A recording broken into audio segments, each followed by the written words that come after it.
Are you sitting comfortably? Then we'll begin. 10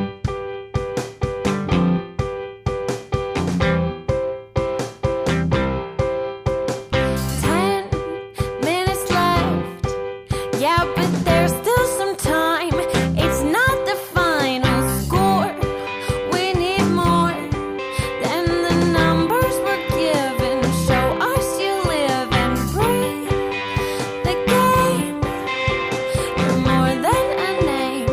That's what we came for.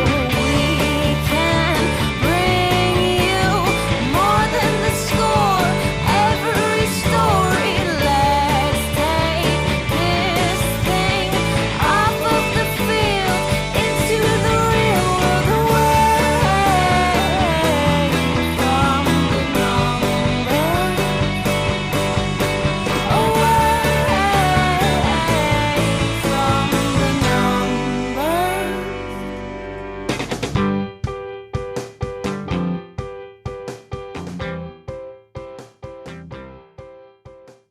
Well, hello again there, friends in Whitecaps land. You're listening to the AFTN Soccer Show on CiTR Radio, broadcasting from the University of British Columbia from the unceded Musqueam Territory. You can listen to us on 101.9 FM or CiTR.ca online. I'm your host, Michael McCall, and we're joined tonight by... Steve Pender. Zachary Adam Eisenhower. And Jay Duke. And we're bringing you... It's going to be a round table. We are still around the table. Unfortunately, we had a couple of folk that couldn't make it, but we're always welcome to have Jay here. So we're going to kind of have a normal show plus one. I'm still calling it a round table. Steve's not.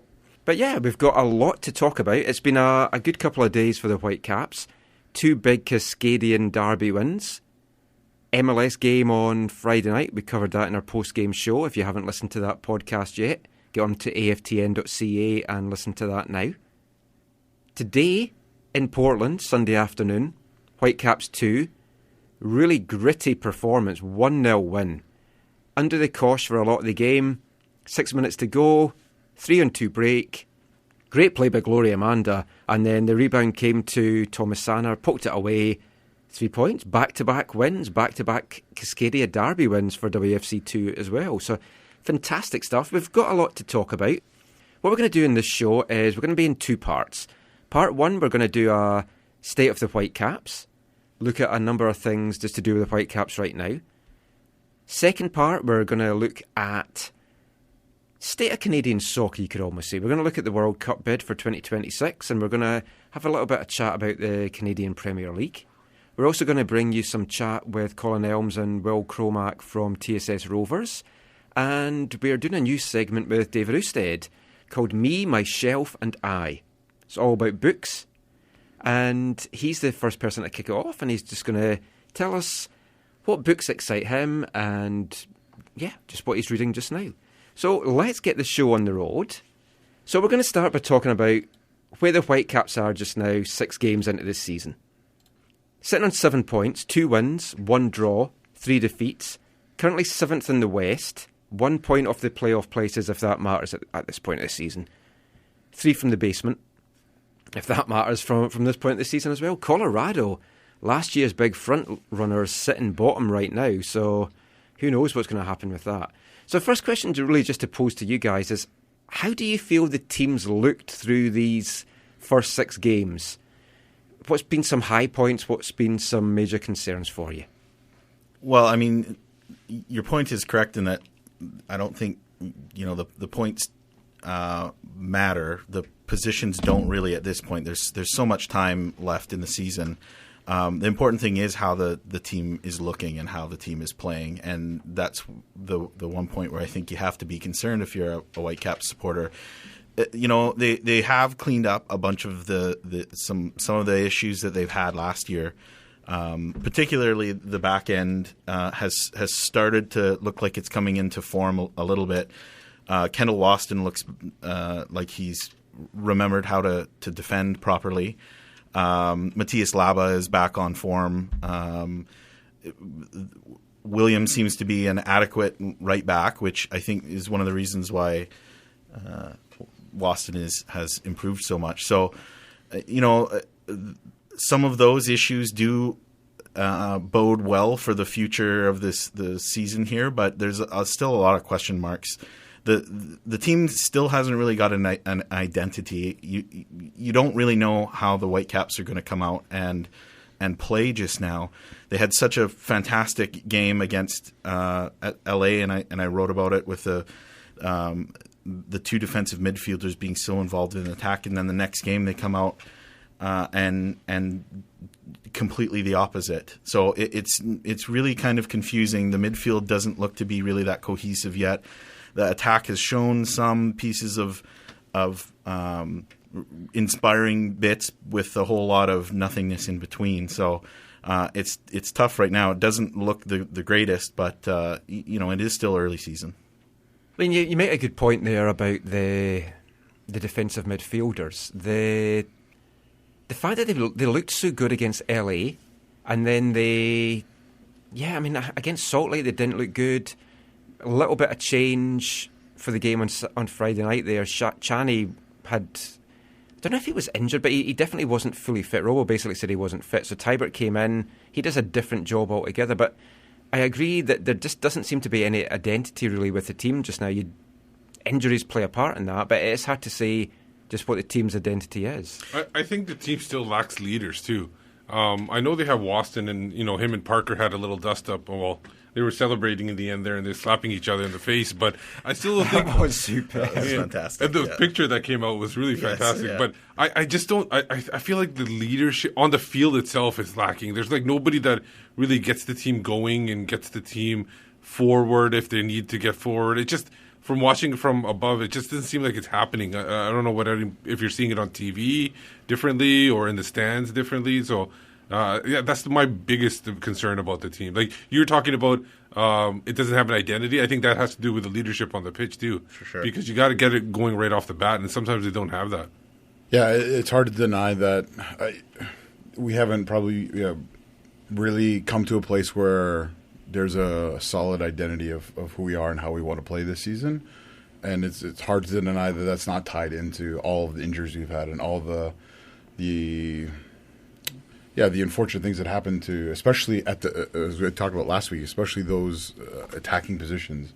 There's been so many things that happen, both injuries, trade, that I think that's kind of prohibited us from kind of defining who we are.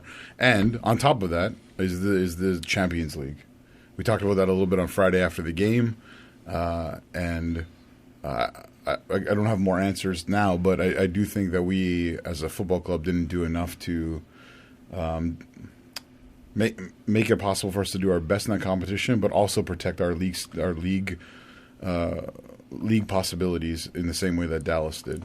But isn't that kind of an issue though? That I mean, how many years into Carl Robinson's tenure are we, and into the season here? You would hope that despite injuries, you would still have an identity and you would still have kind of a tactical approach to a game, or multiple tactical approaches to a game. Well, there has been multiple tactical approaches to the game. Obviously, the other one successful ones. Okay. Fair enough. So what I'm saying is that I agree. Listen, they have been so unlucky with some of the injuries, and that cannot be discounted. And there has been a whole bunch of different excuses for why certain things haven't gone well, like this Snowmageddon in RSL, Champions League against the best team in the Americas. Those are all legitimate reasons why maybe they haven't been as successful. But you would hope that some of that would actually gel the team, that some of that, Russell Tybert has been around long enough that you would hope he could step in to a position when one of the starters has gone down or Chani's not ready yet, and he should be able to step in to this identity that the club comes out and has this one way that it's progressing every week, and I don't think we've seen that. Well, I think Russell Tybert has stepped in and contributed to the win on Saturday. He has played a role in the Champions League games. I'm not necessarily saying Tybert hasn't contributed. All I'm saying is that it's been choppy in that different players have come in at different times. No individual player has stood out as being the reason for their failure or the reasons for their successes, but that each match starts and you don't know what you're going to get. you don't know how they're going to play. You don't know how, and I think that's an issue, and that goes back to the identity. And I do think that the leadership is part of that reason. So going into each match, you don't think that the goal, as I think stated in the post-match press conference, is to be tight at the back and to take whatever opportunities we can create going forward. Yeah. So defense first, be solid, compact, tight, hard to break down, good at last-minute clearances or goal line clearances, and take our chances as they come. If that is the identity, you are playing with fire. And okay, that's fair enough. If you look at, I know there was a lot of moaning online, on social media, Twitter, Facebook. After a win, there was still a lot of moaning. And one of the biggest complaints was the fact that the possession was so poor. And you're playing with fire. You're relying on other teams not doing anything with that possession. You're relying on Ousted having save after save like he did at the start of the second half. And you can't keep going like that. Whitecaps too seem to be playing the same way. The possession stats today were more than 2-1 in favour of Timbers 2. That was playing 3 at the back again, interestingly. And that was an away game. Yeah, and I'm fine with that, really, for away games. But when you're being outpossessed like that at home, and you're under the cosh at home, and you've got teams firing off chance after chance after chance at you, at some point, your luck's going to run out, and you're going to be 2, 3, 4 goals down before you know it. My issue is I don't think that the team has the players for possession, and they have to give it up a little bit in order to take advantage of guys like Laba and Tybert who are going to harass the people that have it, and then maybe they could counterattack on the other side. So I personally don't think they have the people to do it right now, and that's why when we come to the poll question, what they needed for strengthening, one of my biggest choices would fix that. I feel. But you're right. I agree with you, Steve. It is due to players. I don't think this has only been an issue. You correct me if I'm wrong, but I don't think poor possession numbers are solely been a part of the Carl Robinson era. I think it's been mostly in most of our MLS era. 100%, yeah. Right? Especially the first 2-3 years. And so if it comes back to players, right? Who are players are going to possess the ball? Who are going to control the flow of the game? Who are those? There's nobody right now. That's what but in general, the central midfielders. And more specifically, look at other teams. What players are doing that? Yeah, those are designated players, right? The designated players are the guys who are controlling the game, who are keeping possession, it's the higher end players who are doing that. A Bradley, a Jones, an Alonso, a Chara, a Ladero, Valera, all those things. So we have not gotten good enough players to do that. Like Laba, who's one of our DPs in the midfield, is not a possession type player. He's an attacker, he's a destroyer. Yes. And then you got Breckshea, definitely not a possession type player. And then Montero, who's a striker, and you're not expecting him to be a possessing guy. No. So yeah, you're right. Pedro was the closest we've ever had to that, right? Yeah. And the things, personally, as soon as things got tough for him, he seemed to want to give it up really fast, and he gave away the ball way too much, in my opinion, for a designated player. So again, and we've talked about this before on, I think, even on roundtables with you, Jay. It comes back to the players, as you said, and those players who are going to make those differences in those areas are designated players. And who's responsible for the designated players at our football club? The football committee. It's not the coaches ultimately who are making the decisions on those. I totally agree with you, but I think Michael's looking to move on to the next point. But the last thing I'll say on this is that we have seen that the Whitecaps can play differently than that, and I don't know if they're set up necessarily for like that counter-attacking precision type of team either. But we saw it with Laba and Jacobson against LA, who admittedly have a pretty poor midfield right now. But they were all over that. They were in the box. They were making darting runs. They were joining the attack. And then the next game, even those same players, well, granted, they're limited in their abilities compared to someone like a Bradley or an Alonso or a Ladero. But we could see better from what we have now. Definitely. And there are some clear areas of concern in the team. There's some areas that look like they need strengthening right away. Robo City's still looking to bring in 1 or 2 players, and you feel he has to move some guys on to possibly do that. We talked in Friday's show after the Seattle game that we feel he's looking for a striker, a secondary striker, coming in possibly from England, and there's some feelers been put out there. But what we did on Friday night, and we've kind of been plugging it Saturday, Sunday, we did a quick survey, some questions online, just to get some people to fill them in. Had a really good response rate. I think it's 210 people so far had responded to that. 150 of those were me, though, so I don't know if you... Oh, it doesn't count twice. Okay. Yeah. If that was all the anti-Tybert stuff, then we thought that was you. Or me, it was one or the other, I wasn't sure. But one of the questions we asked was, what area do you feel needs strengthening immediately? So, I mean, what would you guys, if you were picking it, what would you guys say is the area that needs strengthening immediately?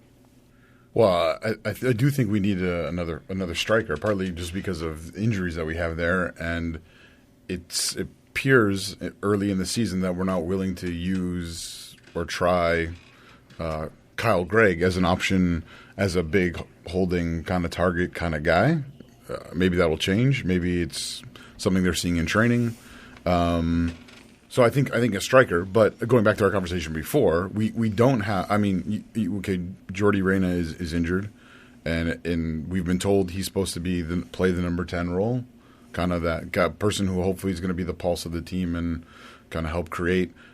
Christian, I think Christian has actually been playing that role really well. Christian Bolaños. Okay, you had to clarify which Christian. Yeah, there. sorry, I think Bolaños has been playing that role in the middle really well.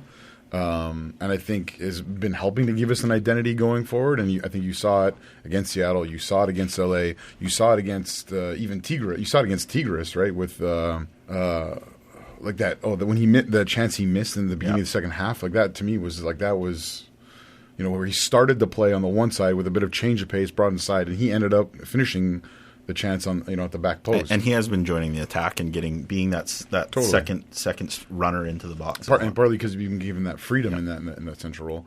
But yeah, I think a striker is I think is crucial. And then I don't think it's going to happen, but a difference making midfielder would be another one. And finally, the last one I think is lots of people obviously are talking about depth at center back. For me, we kind of have to wait and see with Tony Chaney if he's able to really make an impact. I think that's the type of player that I would like most to help try and immediately improve the team. If he can step in beside Laba and be a link to the front four players. Montero, we've talked about this. I don't think anyone suggests that he's the ideal lone striker in a 4-2-3-1. You got to get the ball to his feet. You can't be lumping these long balls into the corners and hoping for him or Bolaños to run onto it. That's not a recipe for success. So if you can get Chaney more involved, linking up with someone like Bolaños, I agree he's been very good, and I think they should be focusing on getting the ball to Bolaños because he does really stir the pot. So if Chaney is able to develop and really contribute, then I agree the striker's the next spot. And if Chaney's not it, I do think we need a quality box-to-box midfielder. I'm hoping that he can still be that person. I agree with you on that. So quickly, like we said, we did a poll for that. The options were striker / target man, veteran central defender, natural number 10, left wing, deep flank playmaker. Who do you guys think basically won that poll? Just quickly. Out of those 5 positions, my guess would be striker. Okay, it's either striker or one position, please. I think striker. Okay, and what do you think, Michael? I think everyone will pick striker, but left winger would have been my choice. So the number 1 vote was a natural number 10 at 50%. The striker came in with just under 30. You got a deep line playmaker at about 18%, and a central defender left wing only basically got a few votes here and there, less than 1% for both of them. And I think that one vote was you, Michael. Yeah, I think it might have been actually, so there we go. That's because we have so many options. We talked about this before, that we have so many options at left wing right now. You could say you don't fancy any of them, but we have so many options at left wing, of the left side of midfield. The thing is that it's hard to say whether or not we need a natural 10 with only seeing about 10 minutes of Jordi Reyna playing soccer so far this season. They were great. They were great. He looked minutes, fantastic. Yeah. So hopefully if he comes back in, I don't know, June or July, maybe they don't need to bring in a quality number 10 because they have this guy who should come in. They just got to try and use Bolaños in that place until then and hope for the best. I think people just haven't had a chance to look and see what Reyna can do. And for me, when I first saw him and I saw some of his highlights, he seemed more of a secondary striker instead of a number 10. And I think a lot of people might have seen that, and so that's why they're kind of hoping for a number 10 and seeing Reyna as a winger/striker. And the thing with Reyna as well, right now, he is still in a walking boot. And that doesn't look a good sign for an early recovery from his injury. Normally, when these guys have had their injuries, they're out of their walking boots pretty quickly. Yeah. I think July might be an optimistic look to get it back. And the trouble that Robbo has, and he kind of mentioned this last week when I spoke to him, you've got these guys that are injured. You need somebody to come in now that's ready to go, that's fit, that can do the job. But then you don't want to double up in the position either. You might bring in a fantastic number 10 now, or a fantastic left winger, and then you've got your injured guys back, and then how do you fit everyone in the team? How do you keep them happy? Cap space, Well, maybe Robinson would have to play with only a single defensive midfielder then, if they bring Yes, and we will come to formation in the second part of this. So we had another poll question as well, and this was one that Steve set, and I'm going to preface this by saying you might not agree with the whole premise of it. And the question was, who do you hold responsible just now for the Whitecaps' woes? It's tough to ask that after Seattle game. Yeah, well, I mean, that's the thing, because you could also argue, are there actual woes just now? Because some folk, these crazy people that's in the Optimist Union, they might say that there isn't any woes, the team's doing okay, and the injuries are just the only thing that's setting things back. But do you feel that the team is in trouble just now? Do you think there is, I don't want to say panic, but do you feel there's big cause for concern, especially with this tough road stretch that's coming up? Yeah, well, I mean, we got a result in the last match, which was a massive match.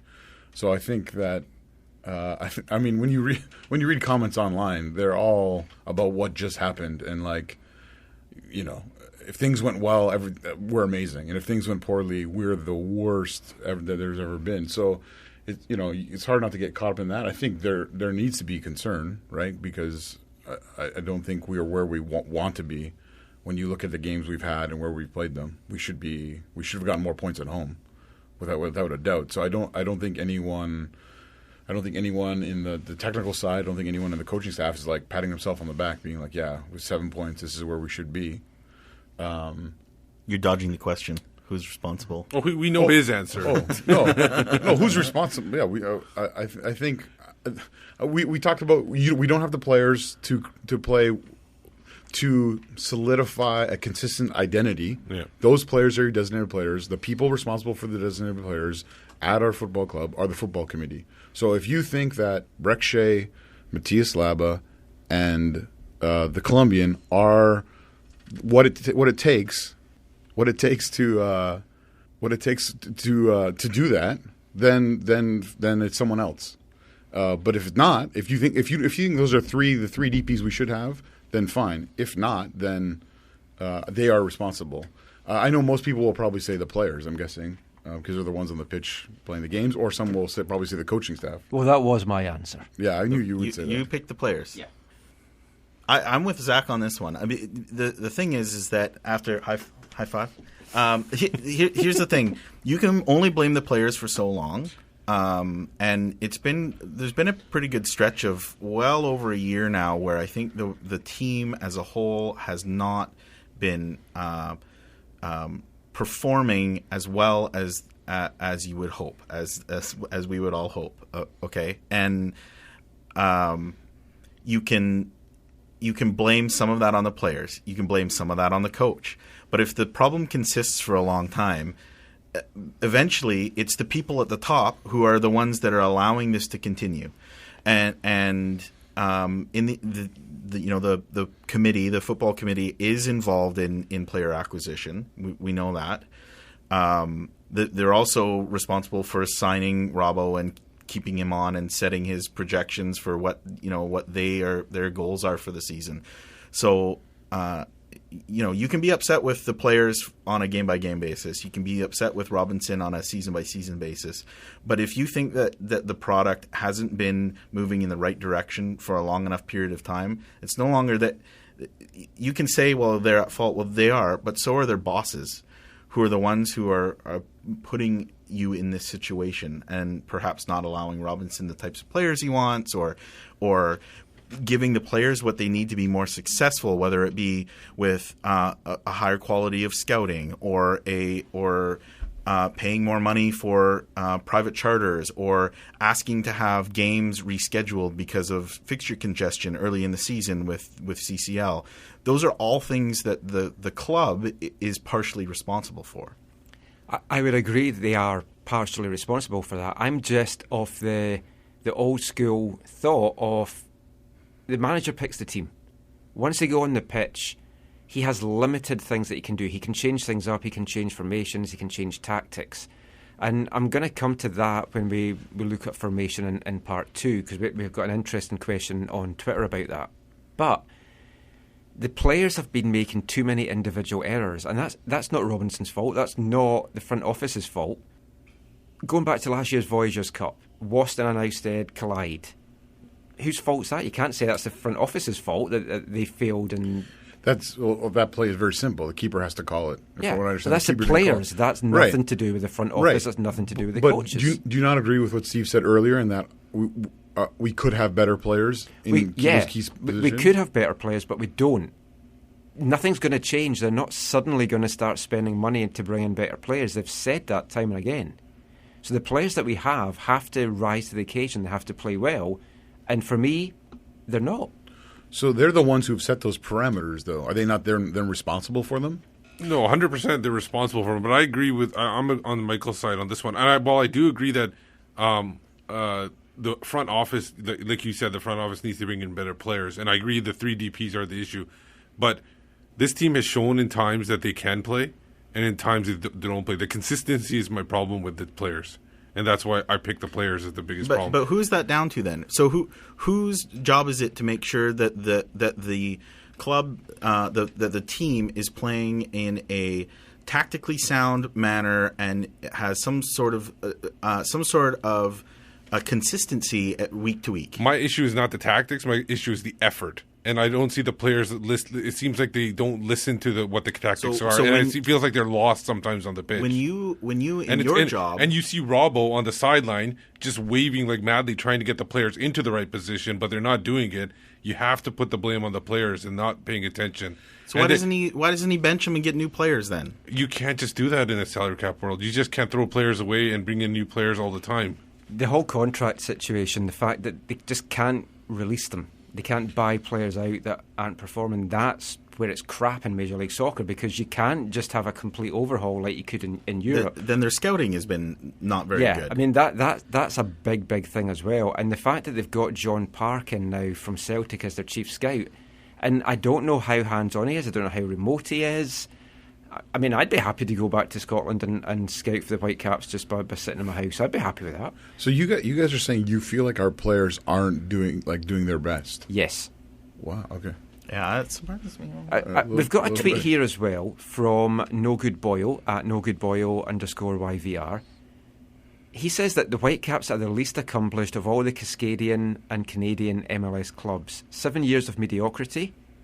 Where's the accountability? Who needs to go? And I know your thoughts of the front office, but something I was told, like Leonard Doozy gets a lot of stick, and something which I was told in the last couple of days was that a lot of what the fans actually say, Leonard Doozy goes to meetings and says. Oh, yeah. So folk are like, this is all coming from Leonard Doozy. He doesn't want to do this. He doesn't want to do that. He's saying a lot of the things that the fans are saying. The Whitecaps front office listens and reads everything about them. Like, you know that. They have people who do, if they're not doing it themselves, they have people who do it and who are reporting to them. Hi, Bobby.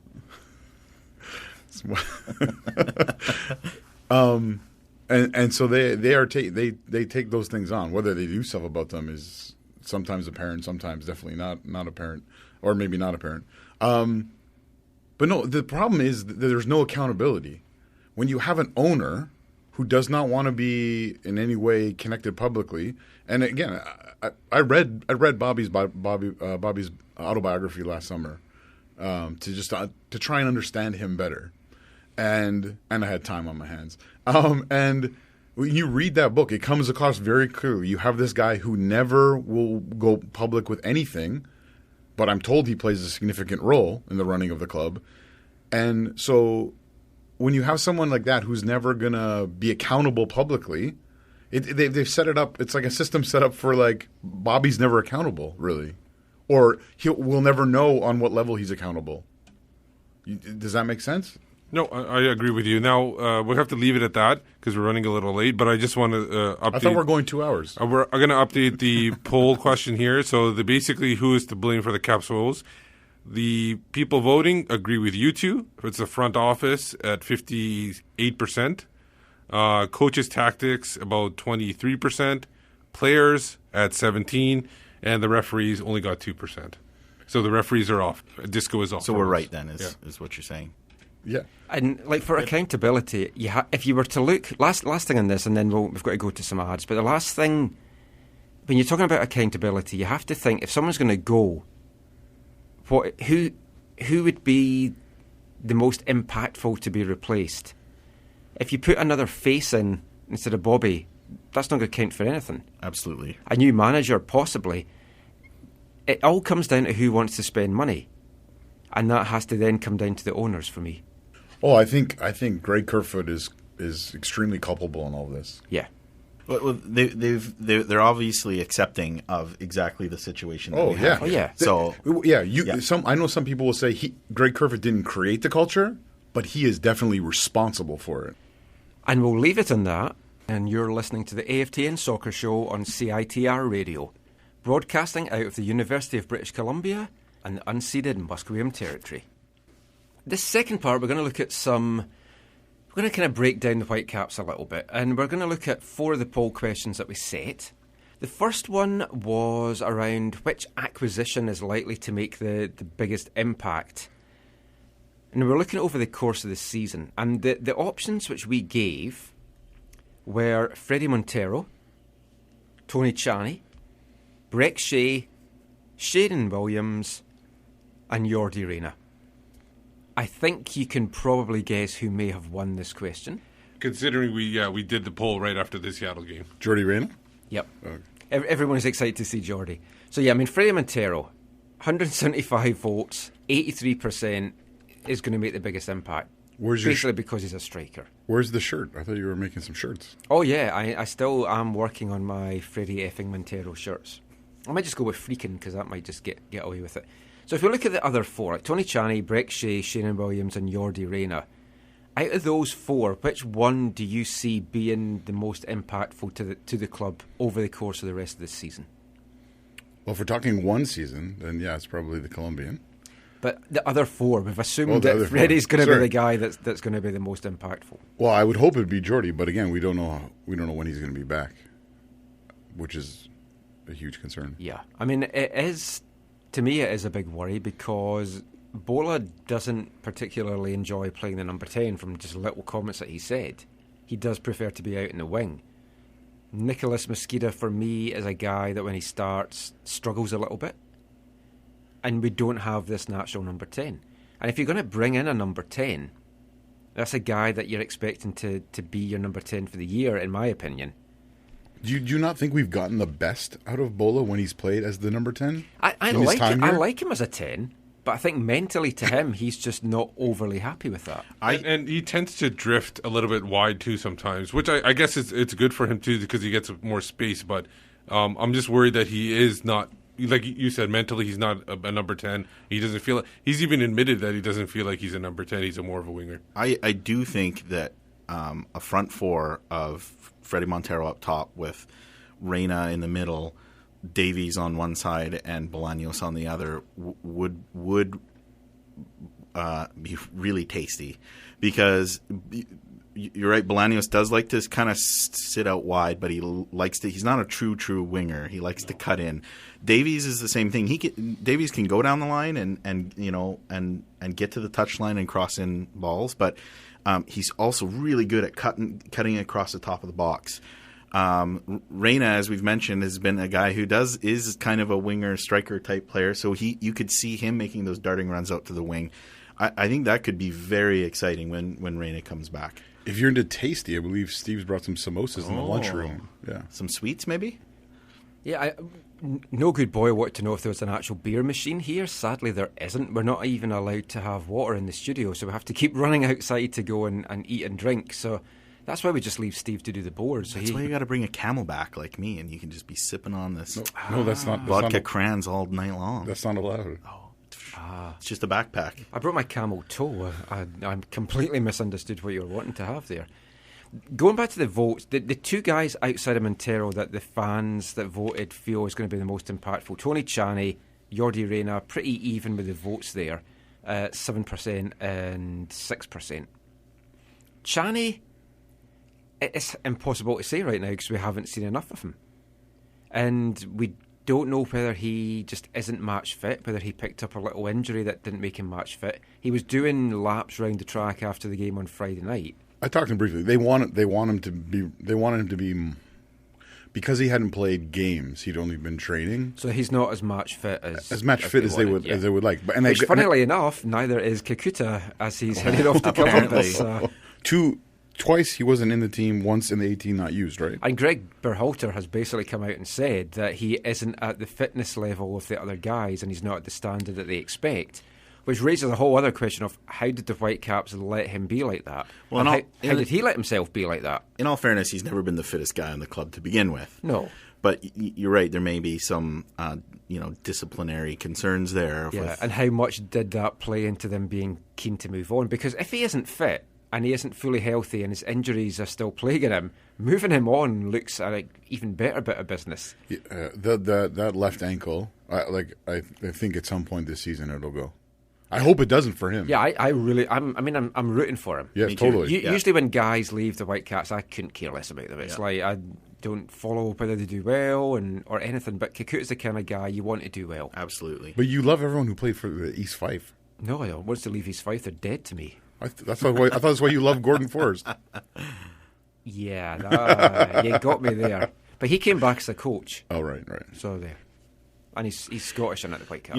To back up the viewer votes, I kind of also agree with him that, and I've said my piece about this, so I won't go on too much about it, about how important a box-to-box midfielder is, and if Chaney can step in and be that link between defense and the attack, I think he would be the most transformative piece of the team. That's a brilliant way of looking at it. He would definitely transform the team into something that we've not got just now. That might then go into formation. In fact, I was going to come at this question later on, but let's go to that now. Like, what is the best formation for the available personnel that we have? And obviously, Robbo likes his 4-2-3-1. You've got the 3-5-2 experiment last week. Whitecaps 2 have been playing a 3-1-4-2, which I really like. 4 centre-backs on the pitch, and they've not let up any goals in the 2 games that they've played at, which is quite incredible. And did you see that moment near the end of the game? I forget who came on, and Sem DeVit was like, "Are we going to 4?" And he's like, "No, okay, just 3. Yeah. Just 3, yeah." Sem DeVit and Francis de Vries were fantastic today. But I mean, the options we put in the poll were 3-5-2, 4-4-2, 4-2-3-1, 4-3-3, 4-4-2 diamond. And this poll was probably the closest contested one. There's very divided opinion on this one. What would be your favourite option? Looking at the personnel we have, not what you like. I like 3-5-2. I also like 4-3-3. But if you look at the personnel that we currently have available, what formation do you think the Caps should go with? Well, I know you kind of said that this is or 4-2-3-1 is Robbo's favorite, but when you talk to him, and I think you might have said this to you in the past as well, Michael, like he doesn't really care about the formation. It's more about how he wants them to work together.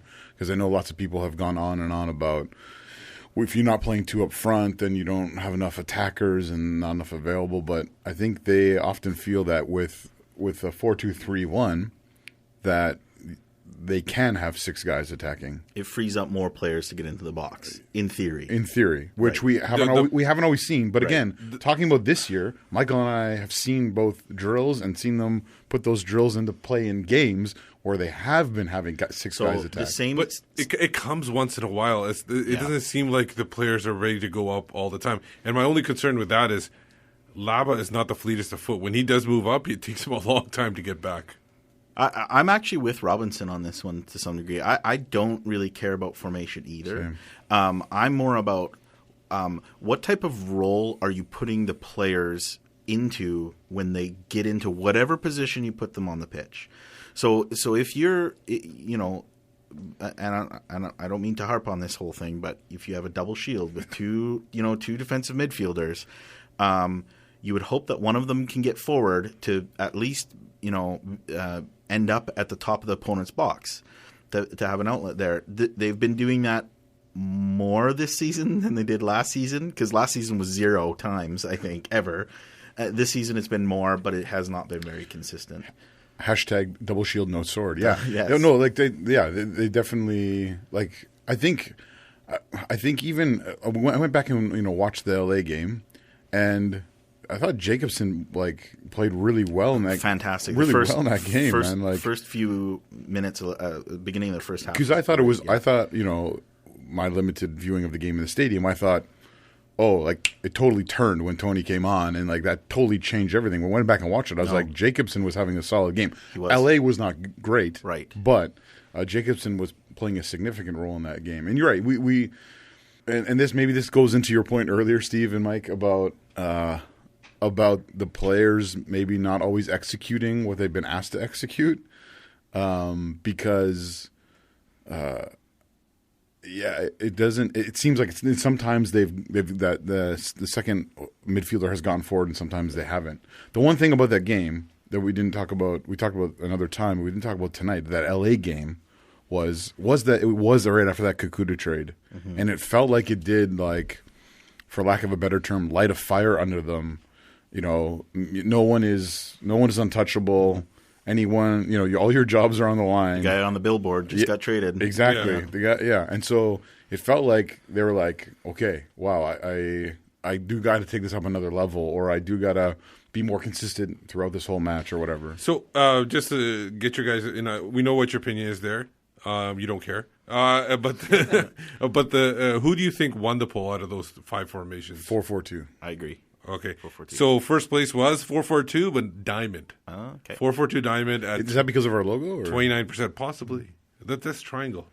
No. But if you put 2 of them together, yes, I guess Diamond. Diamonds are forever. Second place was the 4-4-2 at 25%. Third was surprisingly 4-2-3-1. 4-3-3 came in last before 3-5-2. So 3-5-2 and fourth. I think 3-5-2 came in last because there's a lot of numbers to say in a little bit of time. I think 3-5-2 came in last because of what happened in Salt Lake away. It's a formation I really enjoy. Or 5-3-2 or 3-5-2. 4-3-3 was the last one. Yeah. My question for the winner there, which is the 4-4-2 Diamond, is who would be your front 3, quote unquote, the 2 strikers and then your number 10 or your most advanced midfielder? Because I don't know. The Whitecaps would need Reyna to get healthy and another player. Another striker. Or Reyna would be. Well, if they are going to bring in I thought Kyle Gregg would have got minutes on Saturday. I thought they might have taken Freddie off late on, because Kyle is a great guy at holding the ball up and give a curtain call. Yeah. But you can't knock it too much because they won. It's interesting that my 2 choices of the 3-5-2 and 4-3-3 are the bottom 2. So clearly I am old-fashioned and out of date. 2 votes in a row you've been on the bottom. Yeah. We actually, tied in with this, we got a tweet from No Good Boyle. There is other folk tweeting us. I know I just keep reading his tweets out, but it's like he is not the only one listening to this show. Or is he? He's kind of curious to know if we think that Robbo lacks sufficient tactical IQ for MLS, which kind of ties in with formation. I think there's been a bit of a shift even in recent years that more advanced tactical acumen have really started to enter into the league with the likes of Tata Martino and So I think that perhaps that's changing. I hope it's not changing and Robinson's getting passed by to some degree. And for all I dislike him, Caleb Porter does seem to really have a tactical approach that is obvious. And actually one of the things I really do appreciate about him is that he actually will talk about that, specifically tactics, after each game. I don't know if I hope it's not Robinson getting passed by. The problem I don't understand is, and we've talked about this, kind of goes back to the last point, which was, are the players not doing what Robinson is asking them to do, or is it that Robinson is not clear in how to, defensively structure your team? Like with the 3-5-2, it was a total disaster. I know that that's kind of a blip, but is this Robinson being unable to explain his tactical approach, or is this that the players just aren't doing what he's telling them to do? And that's kind of the tough part to decipher. I think they know what he wants. They know what he wants them to do, and I think for the most part they try their best to do that. I think Robbo, and maybe Michael will have a deeper opinion on this. I think Robbo doesn't. I know Caleb does it. Yeah, I've sat in one of his press conferences for Michael to get audio or whatever, and yeah, he goes into quite a bit of tactical breakdown and stuff. I don't always know if that's the best. And I don't really know if that's going to be meaningful for the Vancouver media, to be honest. No, I don't think they understand what's going on. But I think that's partly that he does that, and then they're like, oh, he knows what he's talking about. Right. So they're like, oh, we the won't thing question that because we don't know any better. But if you ask Robbo about tactics or plays or setups or whatever, I've heard him speak freely about what they're doing, why they're not doing something else. So I don't think his IQ is off at all, personally. I remember that after one game he had said, I said to the players, look, this is tomorrow's fish and chip paper, which most folk here won't get. And Squad Player on Twitter tweeted out going, really not sure the players are going to understand what he's just told them there. So maybe he likes using all these phrases, but maybe they have no idea what he talks about. Yeah. I think the one point of evidence that you can point to is with Stephen Beitashour, and that's that prior to coming to Vancouver, he was very involved in an attacking manner. Then he came to Vancouver, and we all went, where did Stephen Beitashour's attacking impetus go? And now he's gone to Toronto, granted playing in a completely different system with a 5-3-2, but I mean, he assisted on a goal last week for the other fullback. For the other fullback, yeah. Right? So I think it's clear evidence that there is a tactical approach that Robinson is taking, and it is defense first. So, whether or not that's something that's working in today's MLS, I don't know. Well, speaking of Stephen Beitashour, he's obviously moved on, and we got another poll question that we decided to ask. Because everybody's talking about, we got to bring this guy in, we got to bring this in, we got to fix the formation. Obviously, in order to do that, players have to move on. So we asked which player needs to move on. Now, the options we gave is Christian CiTR, Russell Teibert, Matthias Laba, Eric Hurtado, or Christian Dean. Now, I know, Zach, you appreciate everybody there. And if you want to abstain, you don't have to answer this. So I'll start with Jay. Which of those guys do you think needs to move on? Whether it's to bring somebody in different or just to maybe change the formation, they might not be needed in the new formation. This is a tough question for a couple of reasons. One is that Christian CiTR, who had been a kind of a scapegoat for quite a long time, the last couple of games he's really started to improve. Yeah, but you got to understand: is that a blip? Or is that question? So you got to look at the whole time in whole and just not look at the last. But his first season, he was fantastic here too. Then he had a stinker last year, and he's starting to play well again. So was last year the blip, or is now the? So that's why that one's a tough one. The other thing that you have to weigh in is how does this affect your salary structure? Yeah. So I'm not actually clear on Christian Dean, but Christian Dean. We don't know. He's off GA. So we don't know exactly how much his salary has dropped. Yeah. We heard some things in the off-season, but nothing's been confirmed yet, probably till next month. For me, the answer is kind of a cop-out, but it's Matthias Laba only because he's a DP contract, and it's so hard I like Laba. He's in my starting 11, and I'd love him on the team if he was your sole defensive midfielder. But he's not, and he's the DP, and you can't afford that given the current salary structure. He got the least number of votes as well. He only got 8 votes and 3.81%. I thought Slamo wasn't coming today. I think he was was all thinking of 8 him when I votes. said it. Obviously, I voted for Russell Tybert. You want to get rid of all the players who've been here the longest. Yeah. So Gersh, But how would that Rusty, help, get 'em though? all. How would that help? it would make me happy. Okay. No, it would free up Ben McKendry to come in and be an attacking player. Like Russell did well on Friday. I will give him that. Nothing outstanding, but he did his job. But he again showed no real attacking threat, and we need those two guys to be both. They need to be able to swing both ways. Goal line clearances are no longer outstanding to Michael. Be more fluid is what you're saying. Yeah, well, that's another way of wording it. So my vote, obviously, I agree with you. I think it's Matthias Laba because of the whole DP situation. Because if you want to improve that, like if he was just a regular player at maybe 200,000 or 220 or whatever it is, no problem. I have no problem with Matthias Laba because he's holding that position. That's why I have an issue with that. Same thing with Russell Tybert. On the thing, like if he's holding Ben McKendry back because they feel like Russell Tybert, they need to put him out there because he's more well known or anything like that, then I would say he needs to go because I think Ben McKendry is ready to take the next step. I've said it for the last couple of weeks. I even said last year. I thought he should move up the depth chart or whatever. But I think Eric Hurtado I have no problem with because if he's a number 3 striker, he's fine with me.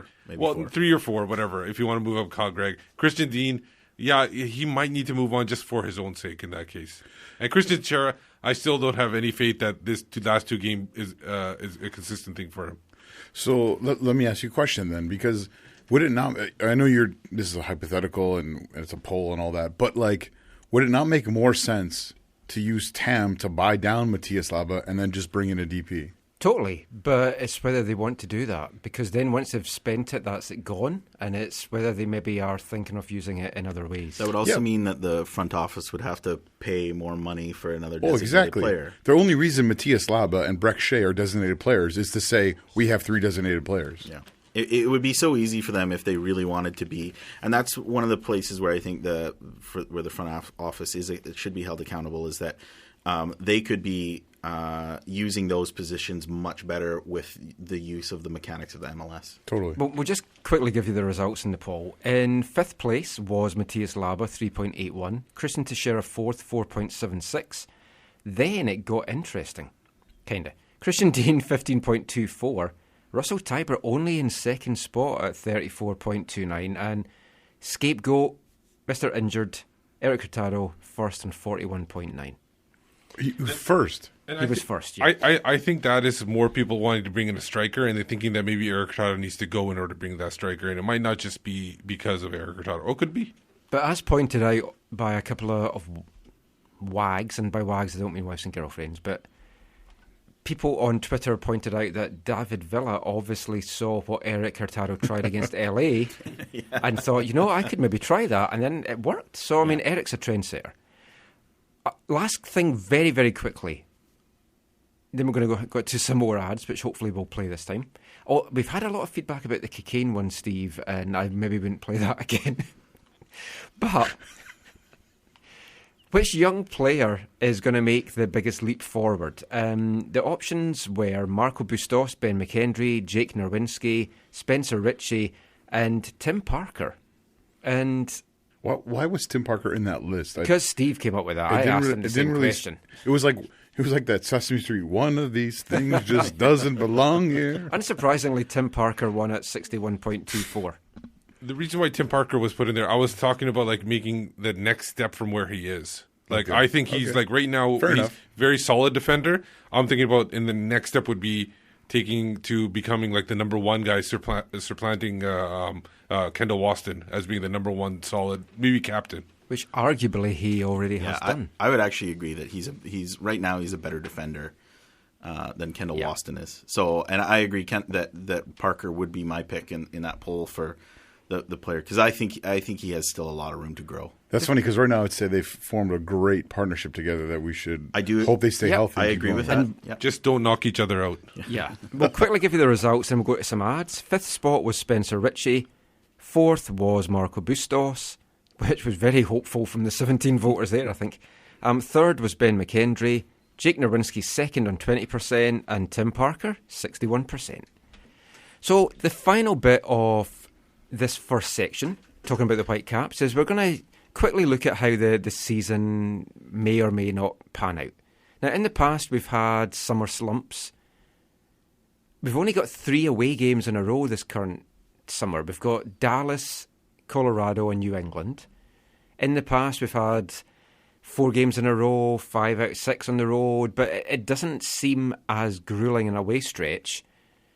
I'm maybe more concerned about a spring slump, especially with the injuries and the 4 away games coming up: Portland, Montreal, Colorado, Houston. We struggle in Houston, we struggle in Colorado. Portland's on good form just now, and those games can go either way. Montreal's in a really weird kind of mix at the moment. I don't really know what's going on with them. Of those 2, the 4 games coming up just now, and then those 3 ones maybe coming up in the summer, what concerns you more? A spring slump, a summer slump, or just no slump at all? I think we have to get through this period of the season a little bit unscathed and try and pick up some points and keep in the hunt for the playoffs. So my concern would be a spring slump here, especially because you could see getting 0 points from these next 4 games, and it wouldn't be that unreasonable. Yeah. Wait, what? You're with Michael on that? Well, I don't think that that's necessarily going to happen. I do think that a win in Portland is possible. Even though I think they're probably the best of those 4 teams. Montreal, we've seen it before that, like Michael said, they're kind of unsettled so far this season. Colorado's been in the dumps, but it's terrible to play. We always play terrible. That's a tough one. And Houston the same. Cubo Torres is on fire, and they've improved a lot. I could see us going with 0 points in the next 4, and then you have a real uphill battle. Even if you get 3 points in the next 4 games, you're going to be at the bottom of the league, and you're going to be really struggling when it comes to summer and when we're getting those healthy guys back. We just need to try and eke out a couple, good results, so that we can stay in the hunt come summer when some of our injuries start coming back. Yeah, I guess I'm more optimistic, although I'm not in a union, but I'm more optimistic than you and Michael are in terms of these next few games. I really think we can get something in Portland, and hopefully that's a victory. I definitely think Montreal, I don't know if any of you guys watched the Montreal game, but... Yeah, I've changed my opinion now. I think we're going to get 1 point from the next 4 games, and that will be in Montreal. And what were you at, 0 before? I was at 0 before, okay, yeah. So I've gone up. So optimistic. No, he was 1, including Seattle. Oh, right. No, I was 0, including Seattle. But for these 4, I think we may get a point from Did you Montreal. watch the Montreal game? I watched bits of it. I missed all the fun. They couldn't score until the death on 10 men. And I know Atlanta is a respectable side, but Montreal is not in good form right now. No. And like we talked about on the show on Friday night, Portland, what did I tell you? Portland thinks they're too good. What happens? They fell to the Sportings. Anything can happen down there. It depends. Will Kendall kick somebody off the pitch after the final whistle? Will he punch somebody? Will he have a storming game? It's like, you just don't know right now. Those games can go either way, just the fire of the occasion. Colorado and Houston. Colorado are struggling. This might be one of our best times to possibly get something out of there. And if history is an indicator, Robinson loves in those games to go out and just shut up shop and play defensive and try and get a clean sheet. And if it's 0-0, perfect. So you could see, even because they have been better defensively of late, you could see them maybe even nipping a quick set piece goal or something like that early, and then trying to shut the barn doors and defending for the next 70 minutes. I asked him as well after the game on Friday if he wants to try and go with a settled lineup or if he's going to just go with rotation, and I think he'll rotate, and I think he might look at the Colorado-Houston games as the games where he can maybe experiment a little bit. Yeah, I'm more actually a little bit anxious about Houston. Colorado, before that May 8th, I think it's May 8th deadline or whatever, who knows how many more players they're going to give away to Minnesota or any other team that would like someone from their roster. Like, who knows what's going to happen with them. But no, I think we're gonna. I think this Portland game is massive, and I think if we can win back-to-back Cascadia games, one home, one away, I think that can set us on our way onto a good 4-game road trip. I think we've mentioned this before, but it's absolutely ridiculous that we have to. There's no stadium issue. There's no Women's World Cup that we have to play 4 games away in a row. It's like it's ridiculous. It is weird. With injuries cleared, do the Caps just need to stay in the mix right now? Or looking forward to injuries clearing, do the Caps just need to stay in the mix right now? Is that the main thing to focus on? Just kind of stay round about the playoff line and then wait till we get everyone back and then have a big second half push? Well, I don't even see this roster as being the finished product. I'm glad that Robinson's talking about bringing in another player or two, because I think if we were to get an experienced, proper target man, a true striker, and then get Jordy Reyna back, now I think you're talking about and having Tony Chaney become a little more involved. Then I think you're talking about a better. But that's weeks and weeks and weeks, and in Reyna's case, months away. So absolutely, they just kind of need to stay in the mix right now if they're to hope to make a playoff push. One other thing we'll look at, we post a poll question which we're going to come to in a sec, but the Voyageurs Cup is coming up next month. Montreal is our opponent, and we're saying that they are struggling. The Champions League run that the Caps had this year, do you feel that that's going to be enough to inspire everyone within the club that they want that again, that they want to have that run, they want, especially with the new format and everything, that they're going to really go for the Voyageurs Cup, they're going to go for the Canadian Championship and not do squad rotation and go for really strong lineups throughout the competition? Well, first off, one of the things they've done differently than they have in previous years, especially when we first started playing in MLS, is they've structured the season tickets differently. If you recall, they used the first couple of years are like, yeah, you get all 17 MLS games, and you get 2 Voyageurs Cup games, which was. So then they had some problems that one year when we didn't get a second Voyageurs Cup game. Yeah. So they've structured the season ticket. So your season ticket includes 17 MLS matches and 1 Voyageurs Cup match. And so we asked. One? Yes. The one against Montreal. We've asked what happens if we make the final. And we were told that for season ticket holders, that would then be given to you. That would be included in your season ticket package. No, a freebie. Like a freebie, so that they don't have to owe anyone anything afterwards. So I think that plays into the financial reality of it all, because if you have promised something to people and then you can't come through on it, there was a financial reality to having to give stuff to season ticket holders to make up for that match that they missed the year we lost to Toronto in the shootout in the semifinals. Further to that point, I think if the Whitecaps had seen, I think they tried to extract a whole lot of money from this Tigres game. Yes. And I don't think they were as successful as they wanted to be. And if they had 27,500, if they filled the lower bowl there, they would have scratched their head and said, geez, guys, we should really focus on the Voyageurs Cup so that we can get into the CCL again. So I'm wondering if on the backs of that they're going to say, man, next season, even if we were to get to the same level, we're going to have to lower our ticket step prices down a bit to get 20,000 people in the stadium for future CCL matches. So I wonder if the from higher up in the club, if they're not quite as focused on winning it. I think the players would having that. You can't tell me that those players, even getting throttled by Tigres in Monterrey, you can't tell throttled me, 2-0.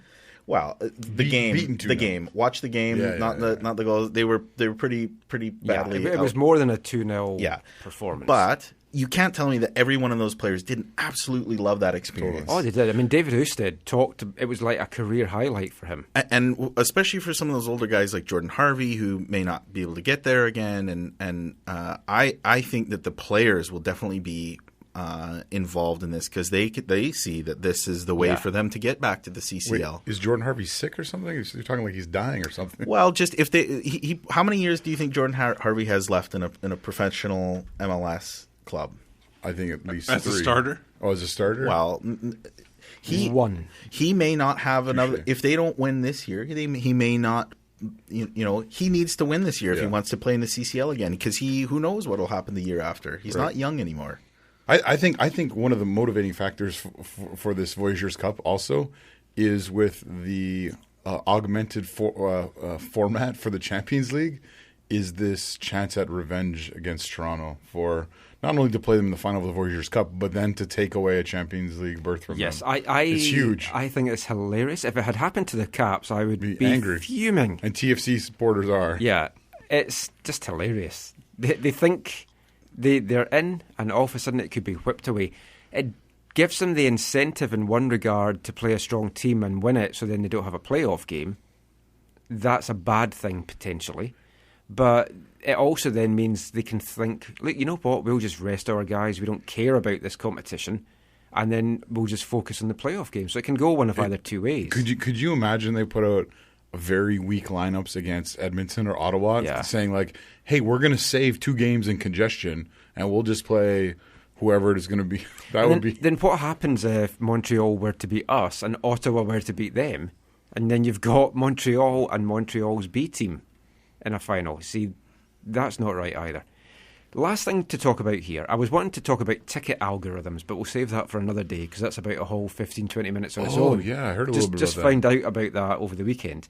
That's not the front office, that's Ticketmaster, isn't it? Or is the front office allowing it? It's the front office's direction. Oh, wow. Although they've been given advice about supply and demand. But that's we'll save that for another day. Question we posed in our survey was, where did the Caps finish this MLS year? The options were MLS Cup, long run in the playoffs, quick exit out of the playoffs, just miss the playoffs, or crash and burn. So very quickly, what would be your thoughts from those options?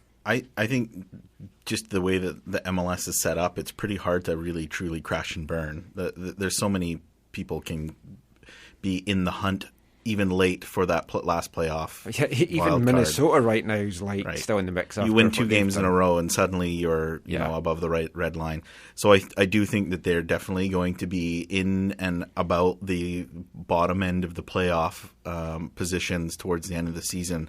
Probably on the outside looking in. I was going to put you on the spot there. Yeah. So you think they'll just miss out? Yeah. What about you, Zach, quickly? I think we'll make the playoffs. Steve? I have them a quick exit out of the playoffs. When I voted, I must have been in a pessimistic mood. I don't know what came over me. I thought that we would crash and burn.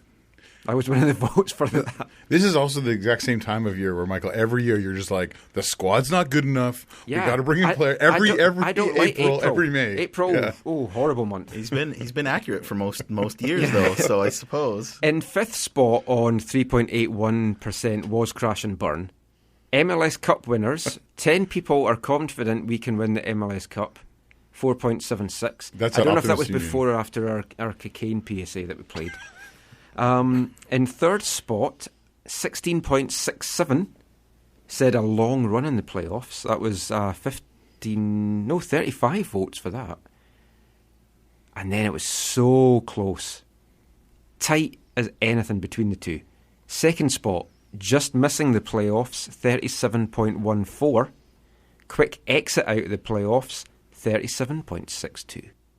So that was the winner. You're looking at me blankly like math is not your strongest thing. Well, my wife was here. It's just pretty clear that there's not very many people who are too confident that the team as it exists right now is in a position to... There was one vote between it, 79-78. And obviously that one vote, it could, whether it's just making the playoffs or just missing the playoffs, could be a big save. And that guy that makes big saves is David Ousted. And Michael, you had a chance to talk to him. That is a fantastic link. Beautiful. It's called the segue. Yeah. Is that not one of those things you ride around? That's how I got here today. Yeah. They're great. Yeah, we're doing a new segment. I know we start new segments all the time and then we do it for 1 or 2 shows and then it doesn't come back. Where's the Mars bars tonight? Yeah, well, we're going to do that, but there wasn't enough of you. So this new segment is all about books. There's some very intelligent Whitecaps players. we may have said they don't understand Robo's tactics, but there is a few of them that are intelligent. They're really into books. David Ousted is one of those guys. So we're starting a new segment called Me, My Shelf and I. Just looking at his favourite authors, favourite books, what he's reading just now. So yeah, let's play that. David Ousted's Me, My Shelf and I. My shelf and I,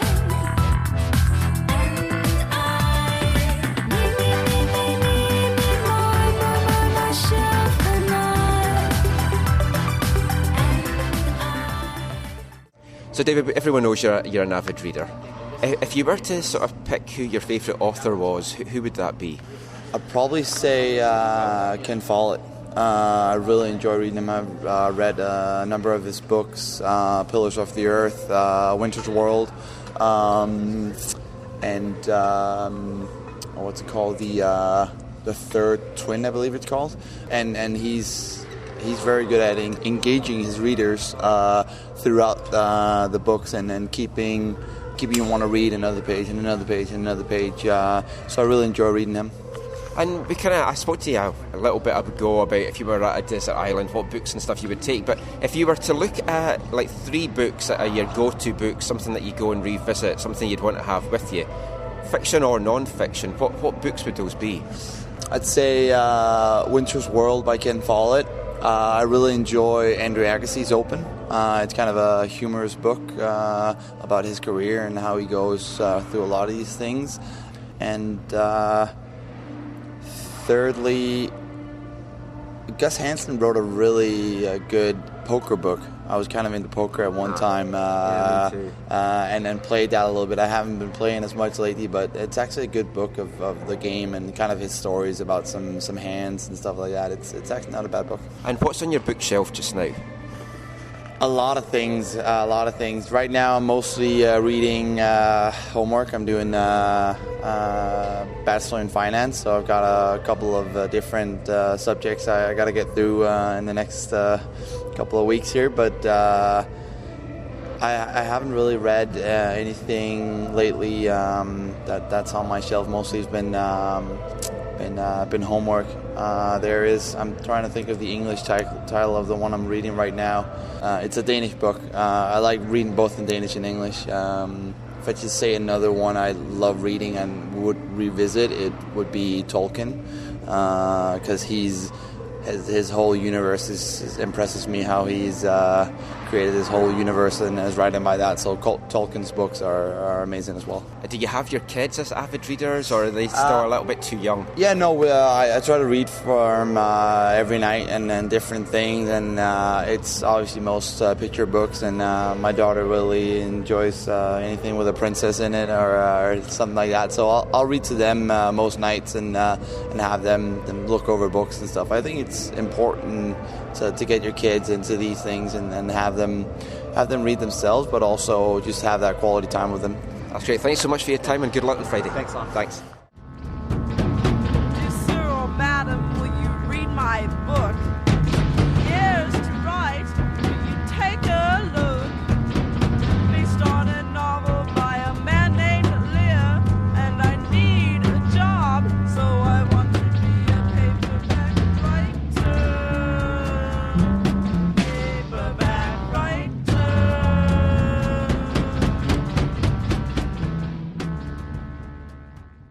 That was David Ousted there in our new segment called Me, My Shelf and I. We've got Francis de Vries coming up next week doing that, and he's a very, very intelligent man altogether. So what we're going to do now, we're going to wrap up part 1 of this podcast, or show, and how we're going to do the show is we're going to do two different podcasts.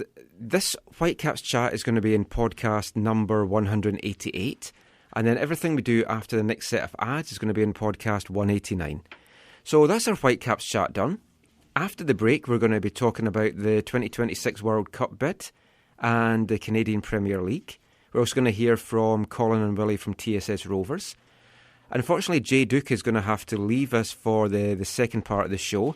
You can follow Jay on Twitter at J_Duke. Just before we go, just let everyone know where they can find you online. We'll start with you, Zach. Yeah, it's at Zachary AM on Twitter and part of the Movement Curva Collective. You can find me on Twitter at Whitecaps Beat. I'm Michael McCall. You can follow me on Twitter at AFTN Canada. Read our stuff away from the numbers, aftn.ca. We're going to bring you this podcast, this show, as 2 separate podcasts, number 188 and 189. The Whitecaps podcast will be out on Monday. The chat about the World Cup, Premier League, TSS, that will be out on Thursday. So watch for that in your RSS podcast feeds. Next weekend, I won't be here. I'll be in Portland. So it's going to be Steve, hopefully Zach, maybe a couple of special guests as well. We'll see what happens. Until then, thanks for listening. Take care. And mon the Caps.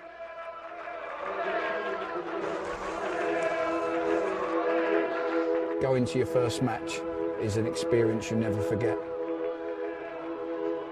The atmosphere of what's going on around the pitch looks beautiful, and you always look and go, wow, I'd love to play here one day. If you get the bug, it's going to stay with you for life.